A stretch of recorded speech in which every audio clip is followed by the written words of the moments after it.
baadhi ya watu ambao wameweza kutumia bidhaa zetu, mpenzi mtazamaji, na kuonyesha leo uweze kuona kazi ya pete.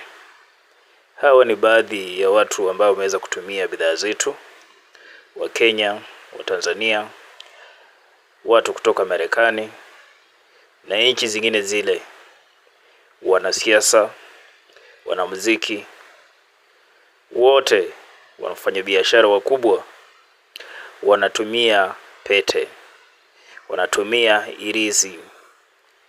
Wako na mbinu ya kuweza kupata mafanikio yao. Jamani, hata wewe unaweza fanikiwa, unaweza ondoka katika umaskini. Ukihitaji pete zetu na bidhaa zetu, nipigie simu kwa nambari ambayo unaiona pale na mzigo utaweza kukufikia. Asanteni sana watazamaji wangu.